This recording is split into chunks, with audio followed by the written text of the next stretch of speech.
Friends, welcome to our channel science with Palak. तो आज हम बायोलॉजिकल क्लासिफिकेशन का चैप्टर सेकेंड फंजाई माइसिटी पढ़ने वाले हैं।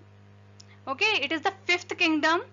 आर.एच. विटेकर ने दिया था 1969 में। ओके, आपको याद होगा LHCW अपन ने लर्न किए थे सारे साइंटिस्ट के नेम। सो यहाँ पर हम उससे रिलेटेड कुछ टर्म्स देखेंगे। So first of all, mycology. ये जो माइको वर्ड आया, ये टर्म लिया गया है फंजाई का माइसिटी से, और ओलॉजी मींस इट्स स्टडी। ठीक है, फंजाई की स्टडी को हम क्या बोलेंगे? Mycology. So scientific study of fungi is called mycology. Now scientist P. Antonio Micheli, he was the father of mycology. It's important. P. Antonio Micheli was the father of mycology, and E.J. Butler. E.J. Butler was the father of Indian mycology and pathology. Okay, Antonio Micheli, father of mycology, then E.J. Butler, father of Indian mycology and pathology. H.A.D. Barry, father of modern mycology or plant pathology. Then R.H. Whitaker placed this group as a separate kingdom, that is fungi. सबसे पहले R.H. Whittaker ने ही इनको अलग किया था और fifth kingdom बनाया था। इससे पहले इनको प्लांट किंगडम के ही अंदर पढ़ा जाता था। ओके, तो यहाँ हमारा फंजाई माइसिटी से रिलेटेड कुछ साइंटिस्ट हो गए एंड माइकोलॉजी टर्म समझा हमने यहाँ पे। Then characteristics of fungi. सबसे पहले हम हैबिटेट की बात करेंगे। तो हैबिटेट की अगर बात करें तो they show a great diversity in morphology and habitat. बहुत ज्यादा डाइवर्सिटी देखने मिलेगी। That's why we call this cosmopolitan. Cosmopolitan का मतलब होता है सर्वव्यापी, हर जगह मिलेंगे ये। But they grow in warm and humid places. तो ये अपना मेन पॉइंट है कि ये mostly warm and humid places पर मिलेंगे। They occur in air, water, soil and on animals and plants. सभी जगह मिलेंगे। Then what about the structure? अगर स्ट्रक्चर की बात करें तो सबसे इंपॉर्टेंट बात यह है कि सारे के सारे मल्टी सेल्युलर होते हैं fungi, but east is the exception. East जो है यूनिसेल्युलर है। ओके, ईस्ट क्या हो गया? यूनिसेल्युलर। और उनकी जो बॉडी है उस पर क्या होगा? माइक्रोस्कोपिक एक फिलामेंट होगा जिसको हम हाइफे बोलते हैं, या आपकी एनसीईआरटी में इस तरह से दिया है ये कि their body consist of long slender thread like structure called hyphae. है ना, एकदम पतला और लंबा एक थ्रेड जैसा स्ट्रक्चर मिलेगा हमको, उसको हम क्या बोलते हैं? Hyphae. Okay, so this is hyphae. Then what is mycelium? Mycelium is the network of hyphae. जैसे अगर मैंने बोला कि अगर ये हाइफे है, तो अगर मैं माइसीलियम की बात करूं, माइसीलियम क्या होगा? ऐसे बहुत सारे हाइफे का एक जाल बन जाएगा। ये सब क्या हो गया? इसको आप बोल सकते हैं mycelium. Now what is coenocytic hyphae? Coenocytic hyphae होता है कंटिन्यूअस ट्यूब्स के फॉर्म में। एसेप्टेट होता है, मतलब इसमें कोई क्रॉस वॉल्स नहीं होती हैं। ठीक है, और मल्टीन्यूक्लिएटेड माइसीलिया होता है, या हम कह सकते हैं सिनोसाइटिक का मतलब क्या होगा कि यहाँ पर कोई सेप्टा नहीं है या फिर क्रॉस वॉल्स नहीं है। और उसके अलावा क्या होता है, यहाँ पर मल्टी न्यूक्लिएटेड साइटोप्लाज्म होगा। तो ये किस में मिलेगा हमको? फाइकोमाइसिटीज में। तो फाइकोमाइसिटीज में 3 ही एग्जाम्पल हैं। From here itself we can learn this, है ना, यहीं के यहीं लर्न कर लेंगे अभी हम। Mucor, albugo and Rhizopus.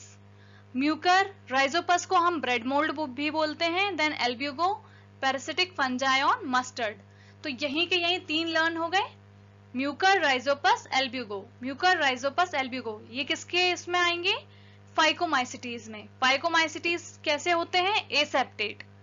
तो ये पॉइंट आपको बहुत अच्छे से लर्न कर लेना है। देन अगला हमारा आ गया है सेप्टेट। सेप्टेट मतलब यहाँ पर क्रॉस वॉल्स भी होंगी या सेप्टा भी होगा। इसमें बाकी के तीनों आ जाएंगे, एस्कोमाइसिटीज, बेसिडियोमाइसिटीज एंड ड्यूट्रोमाइसिटीज। ठीक है, ये आगे हम क्लासिफिकेशन में देखेंगे, आप भी इन नेम्स के साथ फैमिलियर हो जाएंगे। ओके, तो सिर्फ फाइकोमाइसिटी ऐसा है जो एसेप्टेट है, बाकी सारे सेप्टेट हैं। ओके, ये देख सकते हैं, देखो सेप्टेट कैसा है, जिसमें क्रॉस वॉल्स हैं, ये देखो ये बीच बीच में दिख रही है, या ये सेप्टा है कह सकते हैं, है ना। अब सिनोसाइटिक, सिनोसाइटिक हमने क्या बोला, मल्टी न्यूक्लिएटेड हाइफे। ऐसा क्यों हो रहा है यहाँ, क्योंकि कोई क्रॉस वॉल्स नहीं है, इसीलिए एक ही माइसिलियम में हम क्या देख पा रहे हैं, यहाँ पर बहुत सारे न्यूक्लियस। ओके, तो ये क्या है, सिनोसाइटिक हाइफे। अभी क्लियर हो गया। Okay, now fungal cell. अब फंगल सेल कैसा होगा, The cell walls of fungi are composed of chitin and polysaccharide. Again important thing, ये जितने येलो मार्क्ड हैं ये तो बहुत इंपॉर्टेंट हैं ही। ओके, फंजाई की सेल वॉल किससे बनी हुई होगी, काइटिन एंड पॉलीसैकेराइड। और फंगल सेल कैसा होता है, यूकैरियोटिक होता है, और सभी सेल ऑर्गेनेल्स होंगे एक्सेप्ट क्लोरोप्लास्ट। क्या नहीं होगा, क्लोरोप्लास्ट, क्योंकि अगर क्लोरोप्लास्ट होता then they will be able to perform photosynthesis, but वो तो सेप्रोफाइट्स होते हैं, या पैरासाइट्स होते हैं, या सिम्बायोन्ट्स होते हैं, है ना। देन काइटिन के बारे में एक और पॉइंट है कि chitin is also called fungal cellulose. Fungal cellulose क्यों बोलते हैं, क्योंकि फंगल सेल के सेल वॉल में काइटिन है, बट प्लांट्स के सेल वॉल में क्या होता है, सेल्यूलोज। और जैसा कि मैं पहले भी बता चुकी हूं, जब 5 किंगडम क्लासिफिकेशन नहीं था उस टाइम पर फंजाई को भी प्लांट किंगडम में रखा जाता था, इसलिए काइटिन को क्या बोलते हैं, फंगल सेल्यूलोज। ओके, और काइटिन जो है it also forms exoskeleton of insects, arthropods.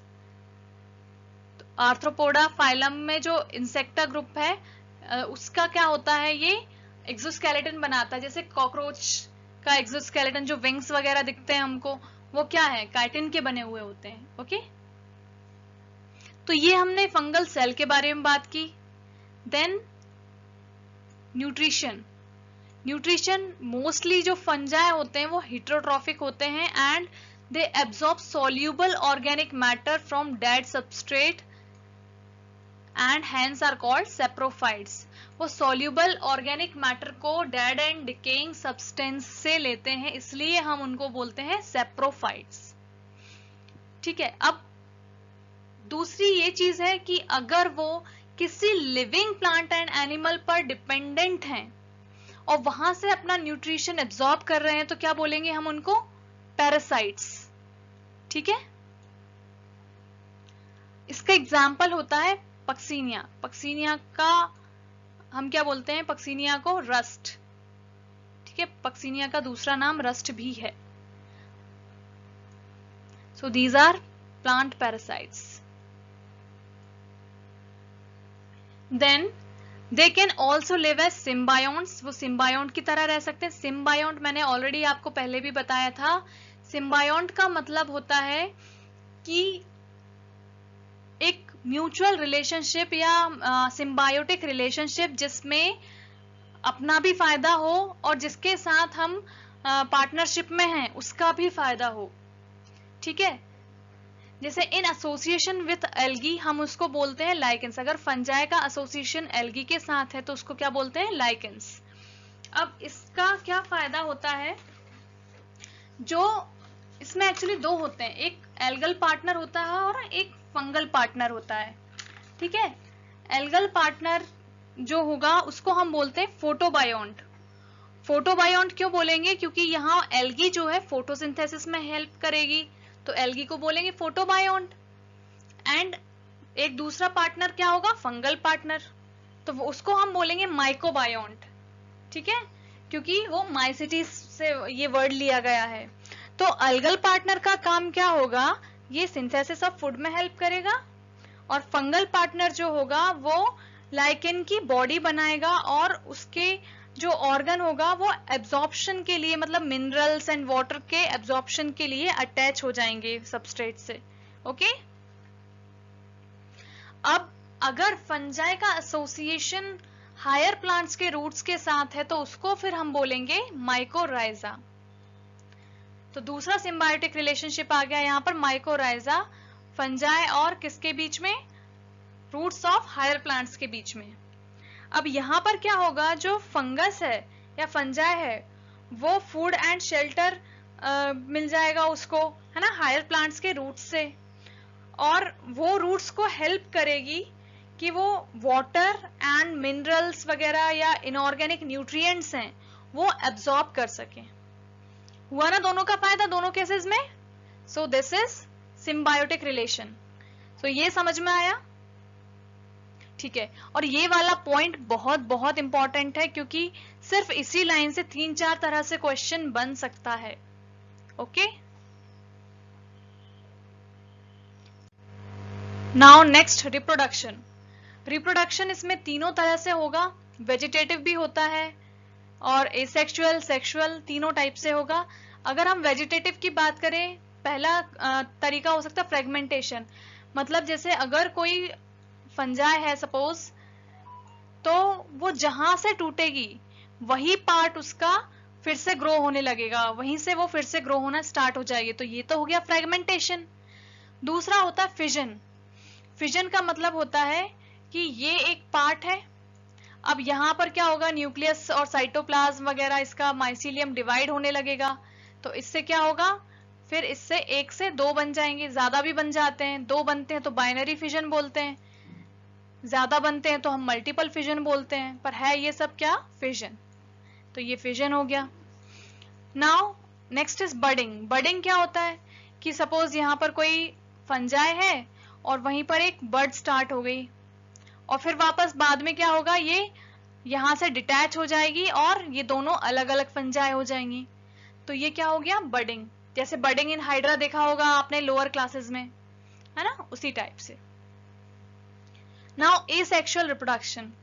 Asexual reproduction में क्या होगा कि ये स्पोर्स के थ्रू होता है, जिसको हम कोनिडिया भी बोलते हैं, स्पोरेंजियोस्पोर्स भी बोलते हैं या ज़ूस्पोर्स भी बोलते हैं। तो कोनिडिया और ज़ूस्पोर्स में डिफरेंस ये होता है कि कोनिडिया जो होता है वो नॉन मोटाइल होता है, ठीक है, और जो स्पोर्स हैं वो एक्सोजीनसली प्रोड्यूस होंगे, ठीक है, कोनिडियोफोर के ऊपर एक्सोजीनसली प्रोड्यूस होते हैं, बाहर की तरफ से मतलब, ठीक है। Now sexual reproduction. जो सेक्सुअल रिप्रोडक्शन क्या है, उसमें ऊस्पोर्स होंगे या एस्कोस्पोर्स होंगे या बेसिडियोस्पोर्स होते हैं, ठीक है। तो जैसे एस्कोमाइसिटीज में एस्कोस्पोर्स होंगे, बेसिडियोमाइसिटीज में बेसिडियोस्पोर्स होते हैं, ऊमाइसिटीज में ऊस्पोर्स होंगे, तो इस तरह से ये सेक्सुअल रिप्रोडक्शन है। फिर the various spores are produced in distinct structures called fruiting bodies. अलग अलग स्ट्रक्चर में ये स्पोर्स जब प्रोड्यूस होते हैं तो उस स्ट्रक्चर को हम क्या बोलते हैं, fruiting bodies. So again this is very important, है ना, फ्रूटिंग बॉडी किसे बोलते हैं, जिन स्ट्रक्चर्स में स्पोर्स प्रोड्यूस होंगे उनको हम बोलेंगे fruiting bodies. Okay, the sexual cycle involve the following 3 steps. 3 steps में होगी। पहली स्टेप होगी प्लाज्मोगैमी। प्लाज्मा वर्ड यहाँ पर आया है प्रोटोप्लाज्म से, गैमी मीन्स फ्यूजन। जब प्रोटोप्लाज्म का फ्यूजन हो रहा है, चाहे फिर वह दो मोटाइल के बीच में हो, दो मोटाइल गैमेट्स के बीच में या दो नॉन मोटाइल गैमेट्स के बीच में, हम दोनों ही केसेस में उसको बोलेंगे प्लाज्मोगैमी, ठीक है। Next is karyogamy. Cairo word होता है, ये हम न्यूक्लियस के लिए कैरियो वर्ड यूज करते हैं, फॉर द न्यूक्लियस। ओके, अब गैमी मतलब अगेन फ्यूजन, ठीक है। तो अगर दो न्यूक्लियाई आपस में फ्यूज होते हैं तो हम क्या बोलेंगे, कैरियोगैमी। ओके, तीसरा तरीका है meiosis in zygote resulting in haploid spores. Zygote में मियोसिस होने से फिर हैप्लॉइड स्पोर्स बनना। मियोसिस मतलब होता है रिडक्शन डिवीजन। आपको पता होगा कि हम नॉर्मली 2n से डिनोट करते हैं। नॉर्मल अगर डीएनए कंटेंट है या क्रोमोसोमल कंटेंट है उसको हम क्या बोलते हैं, 2n, ठीक है। लेकिन हैप्लॉइड के केस में हम क्या बोलते हैं, हैप्लॉइड मतलब इसका आधा हो जाता है, एन, एन को हम बोलते हैं हैप्लॉइड और 2n बोलते हैं डिप्लॉइड, ठीक है। तो मियोसिस के केस में, क्योंकि मियोसिस को हम रिडक्शन डिवीजन भी बोल रहे हैं, तो 2n का हाफ हो जाएगा और हैप्लॉइड स्पोर्स बन जाएंगे, okay. Then when a fungus reproduces sexually, two haploid hyphae of compatible mating types come together and fuse.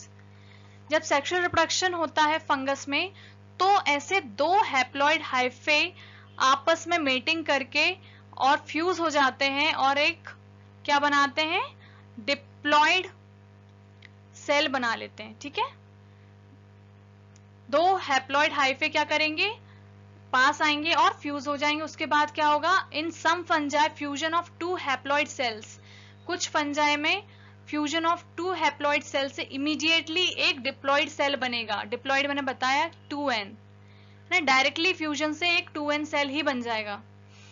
लेकिन कुछ फंजाई में क्या होता है, जैसे कि एस्कोमाइसिटीज और बेसिडियोमाइसिटीज में एक बीच वाली एक स्टेप आती है या एक बीच वाली स्टेज आती है, डाइकैरियोटिक स्टेज, जिसमें क्या होता है, पूरी तरह से फ्यूजन नहीं हुआ होता है, ठीक है।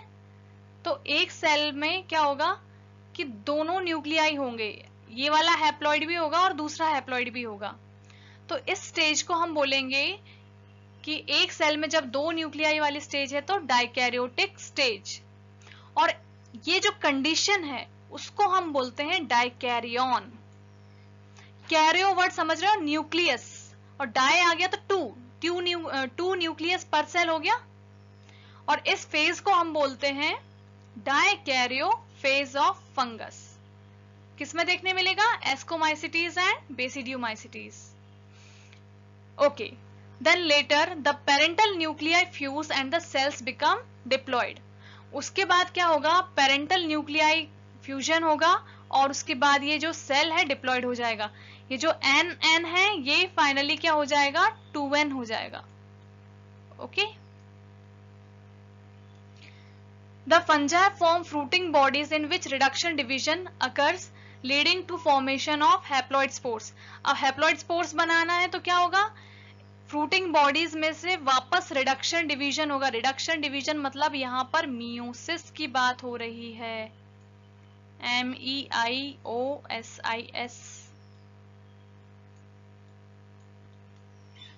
ठीक है, मियोसिस की बात हो रही है। तो उससे क्या होगा, ये वापस हैप्लॉइड स्पोर्स बना लेंगे, है ना। एक ये बन गया, एक ये बन गया, हो गया क्लियर, ठीक है।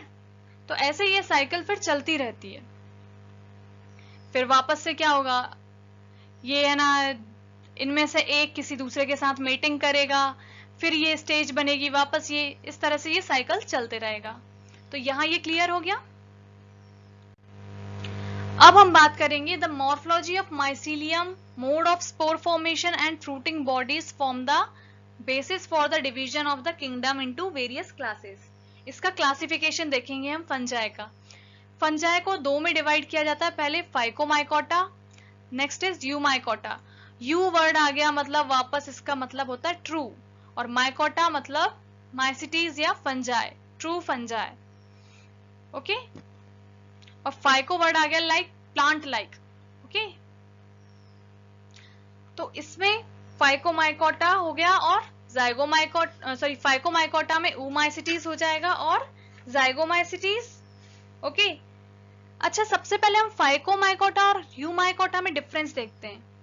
तो यहां पर जो माइसीलियम होता है वो हमेशा एसेप्टेड होता है, इसमें क्रॉस वॉल या सेप्टा नहीं है, हमने पहले भी देखा था, एसेप्टेड। बट यूमाइकोटा में सारे के सारे कैसे थे, सेप्टेड थे, यानी इनमें क्रॉस वॉल्स थी या सेप्टा प्रेजेंट था।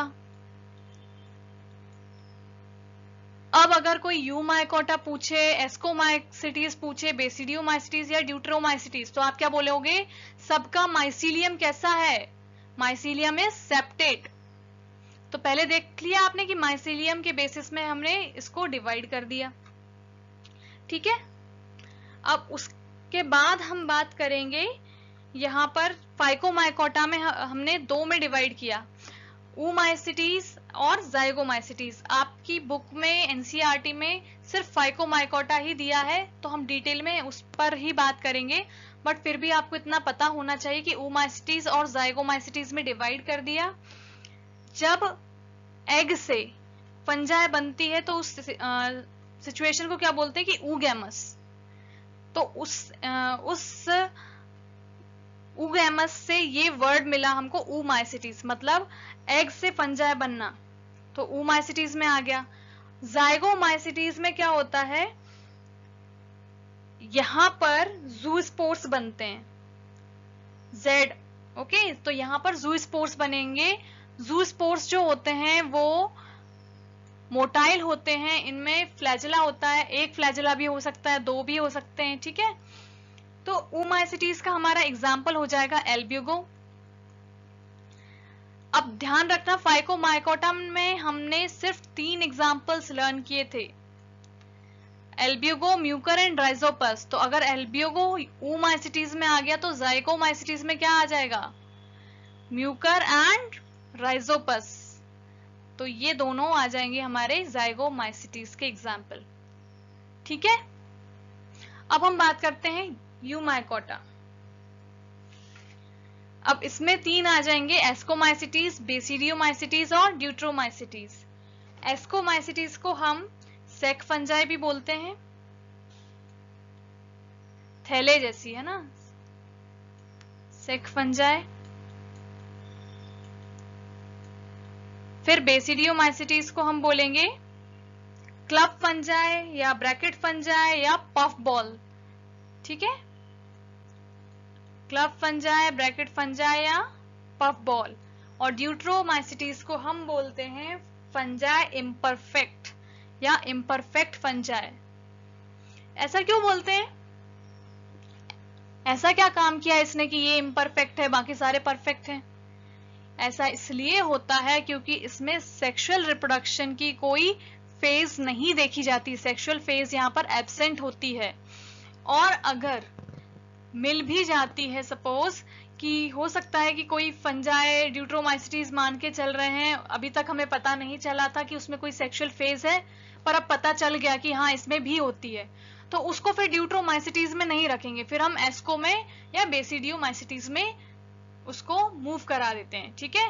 तो ड्यूट्रोमाइसिटीज इम्परफेक्ट था, इम्परफेक्ट है और इम्परफेक्ट ही रहेगा, इसको इम्परफेक्ट के लिए बनाया है, ओके। Then phycomycetes.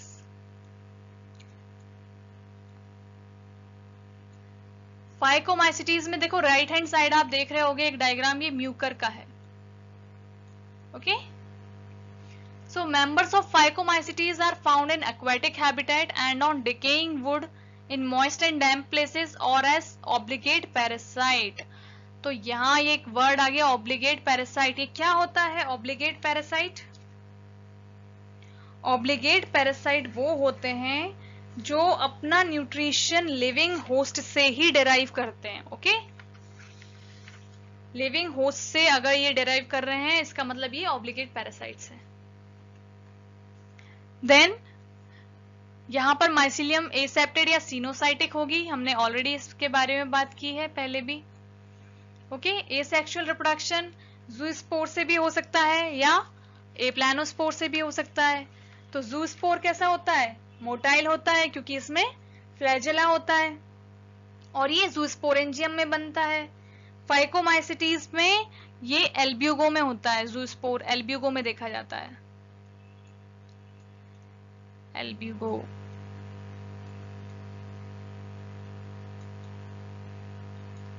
ठीक है।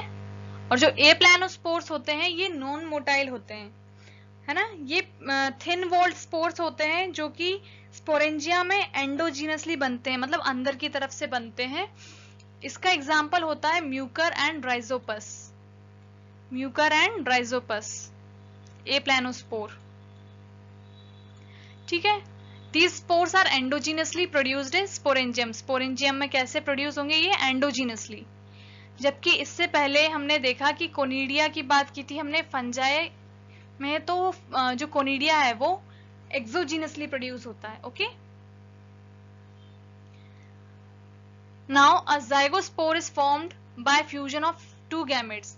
zygospore दो गैमेट्स के फ्यूजन से बनेगा। अगर गैमेट्स सिमिलर हैं तो हम क्या बोलेंगे?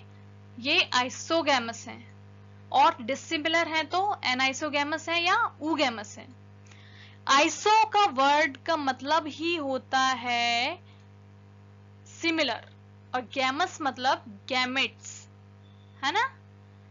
तो अगर सिमिलर टाइप के गैमेट्स हैं तो आइसोगैमस, और एन लग गया, एन आइसो मतलब डिसिमिलर, डिसिमिलर गैमेट्स या ऊगैमस। ओके, तो ऊगैमस क्या था? ऊमाइसिटीज में देखा था हमने इसको। ठीक है, some common examples, some common examples are mucor, rhizopus, rhizopus को हम ब्रेड मोल्ड भी बोलते हैं। Then albugo, albugo is the parasitic fungi on mustard. तो यहाँ पर आपको एग्जाम्पल्स लर्न हो गए, mucor, rhizopus, albugo, mucor, rhizopus, albugo, rhizopus bread mould, albugo parasitic fungi on mustard. Okay, next is ascomycetes. Ascomycetes को हम कॉमनली सेक fungi भी बोलते हैं। मोस्टली मल्टीसेल्युलर होती है, जैसे एग्जाम्पल में पेनिसिलियम, और रेयरली यूनिसेल्युलर, क्योंकि ईस्ट की वजह से, है ना। ईस्ट जो होता है जिसको हम सैक्रोमाइसिस भी बोलते हैं, ये कैसा होता है? यूनिसेल्युलर होता है। ओके,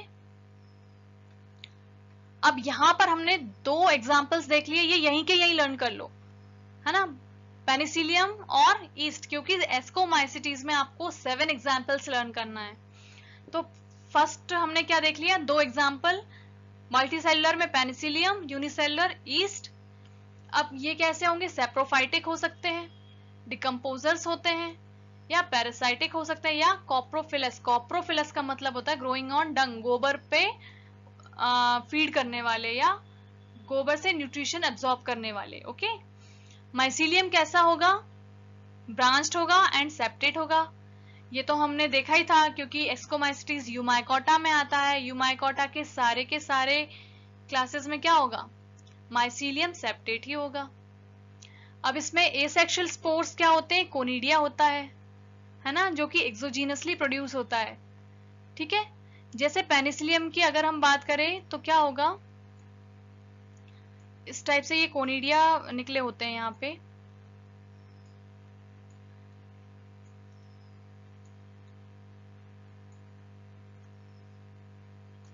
एक्चुअली माउस से बनाना थोड़ा सा डिफिकल्ट है, सो बेयर विद दिस डायग्राम, समझ लेना।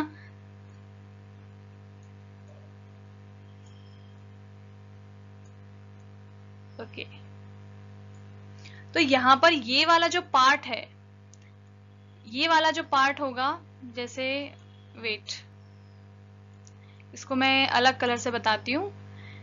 ये वाला जो पार्ट है, ये वाला पार्ट होगा कोनिडियोफोर। ये पार्ट कहलाएगा आपका कोनिडियोफोर। ठीक है, और ये है हमारी कोनिडिया की chain. This is the chain of conidia. Okay, so this is conidia, this one on the special mycelium called conidiophore। ये स्पेशल माइसीलियम है जिसको हम क्या बोल रहे हैं? कोनिडियोफोर। इस पूरे को conidia on germination produce mycelium. ये जर्मिनेशन के बाद वापस से क्या बनाती है? Mycelium. Okay, sexual spores are called ascospores. Sexual spores को हम क्या बोलेंगे? एस्कोस्पोर्स। देखो, एस्कोमाइसिटीज में देखेंगे तो एस्कोस्पोर्स, बेसिडियोमाइसिटीज में बेसिडियोस्पोर्स, और ये वाली एंडोजीनसली होंगी। देखो, कोनिडिया एक्सोजीनसली है, एस्कोस्पोर्स एंडोजीनसली है, फिर हमने ए प्लानोस्पोर्स देखा था, वो भी एंडोजीनसली था, है ना। इन sac like ASCII, these ASCII are arranged in different types of fruiting bodies called ascocarps. ये जो एस्काई है वो अलग टाइप की एक फ्रूटिंग बॉडीज, अपन ने देखा था कि एक डिस्टिंक्ट फीचर होता है इसमें कि जो क्या होता है कि जहां पर भी स्पोर्स होते हैं, उस जगह को हम क्या बोलते हैं, फ्रूटिंग बॉडीज। ठीक है, तो ये अलग अलग टाइप की फ्रूटिंग बॉडीज में अरेंज्ड होते हैं ये एस्काई, जिसको हम क्या बोलते हैं, एस्कोकार्प। ठीक है, इसके एग्जांपल्स में देखो, पहले हम ऑलरेडी 2 लर्न कर चुके हैं, पेनिसिलियम और ईस्ट। 3 और यहाँ पर आ गए, Aspergillus, Claviceps and Neurospora. Aspergillus, Claviceps, Neurospora. अब इसमें जो एस्परजिलस देखो, राइट हैंड साइड आपको डायग्राम दिख रहा है, ये एस्परजिलस का है। ठीक है, और क्लेविसेप्स, न्यूरोस्पोरा। न्यूरोस्पोरा क्या होता है, बायोकेमिकल और जेनेटिक वर्क में बहुत यूज होता है, इसलिए हम न्यूरोस्पोरा को ड्रोसोफिला ऑफ प्लांट किंगडम भी बोलते हैं। ड्रोसोफिला से क्यों कंपेयर किया है, क्योंकि ड्रोसोफिला एक ऐसा फ्लाई है जो कि जेनेटिक वर्क में बहुत यूज किया जाता है, जिसके ऊपर मॉर्गन ने लिंकेज वगैरह रिकॉम्बिनेशन के बारे में पता किया था। ठीक है, तो ड्रोसोफिला के ऊपर बहुत सारे जेनेटिक एक्सपेरिमेंट होते हैं। वैसे ही अगर हम फंजाई में देखें तो न्यूरोस्पोरा में भी होते हैं, इसीलिए हम क्या बोलते हैं, Drosophila of plant kingdom, Drosophila of plant इसलिए क्योंकि पहले ये प्लांट किंगडम में ही आते थे फंजाई सारे। ठीक है, अब 5 हो गए यहाँ पर example, Aspergillus, Claviceps, Neurospora, Penicillium and east. अब 2 और हैं, ये खाने वाले हैं। जो मॉरल्स एंड ट्रफल्स होते हैं ये एडिबल होते हैं और they are considered as delicacies, मतलब बहुत टेस्टी लगते हैं मॉरल्स एंड ट्रफल्स। ओके, तो इस तरह से हमको टोटल कितने 7 एग्जाम्पल्स लर्न करना है एस्कोमाइसिटीज में। ओके, फटाफट से ये लर्न कर लो। Okay, now let's move to the next one, basidiomycetes. Basidiomycetes को हमने क्या बोला था, क्लब फंजाई, ओके, या फिर ब्रैकेट फंजाई या पफ बॉल्स। कॉमनली इसमें हम देख सकते हैं कि कॉमन फॉर्म होता है मशरूम्स बेसिडियोमाइसिटीज में, है ना। मोस्ट फेमस चीज बेसिडियोमाइसिटीज में क्या आएगी, मशरूम। ये सॉइल, लॉग्स, ट्री स्टम्प्स या लिविंग प्लांट बॉडीज पर एज अ पैरासाइट भी ग्रो करते हैं, जैसे रस्ट एंड स्मट। ठीक है, तो रस्ट आपको याद है, रस्ट का क्या नाम लिया था हमने, रस्ट के लिए एक वर्ड यूज किया था पक्सीनिया, और स्मट के लिए यूस्टिलेगो। ठीक है, स्मट का पहले नहीं बताया था, रस्ट का देखा था हमने, पक्सीनिया एंड स्मट के लिए यूस्टिलेगो।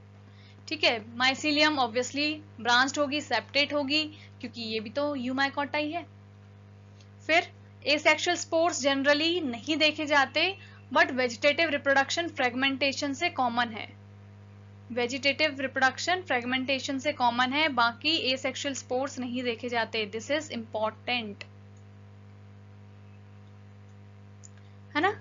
सेक्स ऑर्गन्स एब्सेंट हैं, इसके बाद भी तीनों सेक्सुअल रिप्रोडक्शन की मेथड्स यहां देखी जाती हैं। कैसे, plasmogamy is brought about by fusion of vegetative और सोमेटिक सेल। जो प्लाज्मोगैमी होती है वो वेजिटेटिव या सोमेटिक सेल से ही हो जाती है, जो अलग अलग जीनोटाइप या अलग अलग स्ट्रेन के हो सकते हैं। ठीक है, और उसका जो रिजल्टेंट स्ट्रक्चर होता है वो डाइकैरियोटिक होता है, जो फाइनली बेसिडियम बनाता है। डाइकैरियोटिक ऑलरेडी बताया था कि एक सेल में 2 न्यूक्लियस, एन और एन वाला बताया था ना, याद आया, एस्कोमाइसिटीज एंड बेसिडियोमाइसिटीज में होता है ये डाइकैरियोफेज। ओके, अब जो कैरियोगैमी होती है और मियोसिस होती है वो बेसिडियम में होगी और वो 4 बेसिडियोस्पोर बनाएगी। कैरियोगैमी और मियोसिस से क्या बनेगा, 4 बेसिडियोस्पोर्स। ओके, याद रखना ये चीज। अब बेसिडियोस्पोर्स जो होंगे वो क्या होंगे, एक्सोजीनसली बनेंगे। वहां पर भी हमने क्या देखा था, यहां पर बेसिडियोस्पोर एक्सोजीनसली बन रहे हैं बेसिडियम पर, लेकिन एस्कोमाइसिटीज में एस्कोस्पोर्स बन रहे थे एंडोजीनसली। ठीक है, लेकिन कोनिडिया बन रहा था एक्सोजीनसली। एप्लानोस्पोर एंडोजीनसली। याद आ रहा है? कनेक्ट कर पा रहे? कनेक्ट करके पढ़िए, मजा भी आएगा और याद भी जल्दी हो जाएगा। The basidia are arranged in fruiting bodies called basidiocarps. तो ये जो बेसिडिया हैं ये फ्रूटिंग बॉडीज में अरेंज होंगे और ये बेसिडियोकार्प बोलेंगे इसको। अच्छा, जो एस्को कार्प में जो एस्काइका अरेंजमेंट था उसको क्या बोला था हमने? एस्कोकार्प। तो आपस में कनेक्ट करो, चीजें आसान होंगी। सम कॉमन मेंबर्स आर, यहाँ सिर्फ 3 एग्जांपल्स ही हैं, एस्कोमाइसिटीज जैसे 7 नहीं है, तो फटाफट लर्न हो जाएंगे। अगैरिकस मशरूम, यूस्टिलेगो को स्मट बोलते हैं और पक्सीनिया को रस्ट। देखो स्मट और पक्सीनिया तो लर्न हो ही गया होगा, एटलीस्ट पक्सीनिया तो हो गया होगा कि पक्सीनिया रस्ट फंगस है, अगैरिकस मशरूम, यूस्टिलेगो स्मट, और ये दोनों क्या है? ये पैरासाइट्स हैं, Ustilago and Puccinia. Okay, parasites.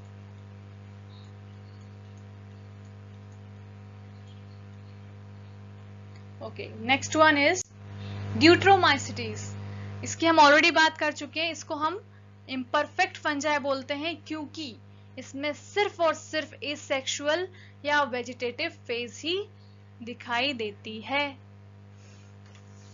और जब भी इन फंजाई की सेक्सुअल फेज डिस्कवर होती है तो उनको उस क्लास में रख दिया जाता है जो वो बिलोंग करती हैं, या तो एस्कोमाइसिटीज में या फिर बेसिडियोमाइसिटीज में। It is also possible that the asexual and vegetative stage have been given one name and placed under Deuteromycetes, and the sexual stage another and placed under another class. देखो, इसका ऐसा भी हो सकता है कि अलग अलग फेज में, जैसे सेक्सुअल और वेजिटेटिव स्टेज में एक नाम दे दिया उसको और उसको ड्यूट्रोमाइसिटीज में रख दिया, लेकिन अगर उसको सेक्सुअल स्टेज का पता चला तो उसका हो सकता है दूसरा नाम हो जाए और वो दूसरी क्लास में रख दी जाए। ओके, उसके बाद क्या हुआ? कुछ लिंकेज एस्टेब्लिश हुआ है ना, उसको आपस में लिंक करके देखा और फिर उसके बाद जो फंजाई थी उनको करेक्टली आइडेंटिफाई किया और ड्यूट्रोमाइसिटीज से उनको हटा दिया। मतलब अगर सेक्सुअल फेसेस दिखी तो सीधे उनको भेज दिया गया एस्कोमाइसिटीज या फिर बेसिडियोमाइसिटीज में, फिर कंफ्यूजन की कोई गुंजाइश ही नहीं बचेगी। ठीक है, ये देखो, ये इस टाइप से ये कोनिडिया होता है, ये ड्यूट्रोमाइसिटीज का ही है, ये कोनिडिया है, यहाँ पे दिख रहा आपको। Once perfect sexual stages of members of Deuteromycetes were discovered, they were often moved to Ascomycetes and Basidiomycetes. जैसे ही उसकी एक परफेक्ट स्टेज या उसकी सेक्सुअल स्टेज का पता लगता है ड्यूट्रोमाइसिटीज के किसी भी मेंबर का, उनको क्या करते हैं? एस्कोमाइसिटीज या बेसिडियोमाइसिटीज में डाल देते हैं। ठीक है, अब ये जो ड्यूट्रोमाइसिटीज सिर्फ और सिर्फ एसेक्सुअल स्पोर्स, जिसको हम कोनिडिया बोलते हैं, उसी से रिप्रोड्यूस करता है। ये जो स्फेरिकल स्ट्रक्चर्स दिख रहे हैं यहाँ पे, ये सब क्या है? कोनिडिया। ओके, इनके कुछ मेंबर्स सेप्रोफाइट्स हो सकते हैं और पैरासाइट भी हो सकते हैं, जबकि मोस्टली जो होते हैं वो डिकम्पोजर्स होते हैं। ज्यादातर कैसे होंगे? डिकम्पोजर्स। डिकम्पोजर्स क्या करते हैं? डिकम्पोज करते हैं लिटर को या गार्बेज को, फिर उससे क्या होगा? It will help in mineral cycling. ठीक है, जो भी मिनरल्स हैं वो वापस क्या सॉइल में चले जाएंगे, फिर थ्रू प्लांट वो वापस प्लांट में आ जाएंगे, फिर हम लोग प्लांट खाते हैं वापस, मतलब ये नेचर में सर्कुलेट होते रहेंगे। एग्जाम्पल वापस यहाँ पर 3 ही एग्जाम्पल दिए हैं यहाँ पे, Alternaria, Colletotrichum and trichoderma. Alternaria, Colletotrichum and trichoderma. Learn here itself, है ना, बाद में लर्न नहीं होते, ये समझते समझते बहुत जल्दी लर्न होते हैं।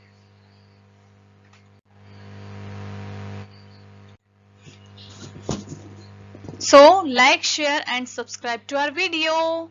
और आपको वीडियो कैसी लगी कमेंट करके जरूर बताना, और आपको जो भी चैप्टर आगे पढ़ना है या जो भी टॉपिक पढ़ना चाहते हो प्लीज कमेंट करके बताइए। Okay, so thanks for watching this video.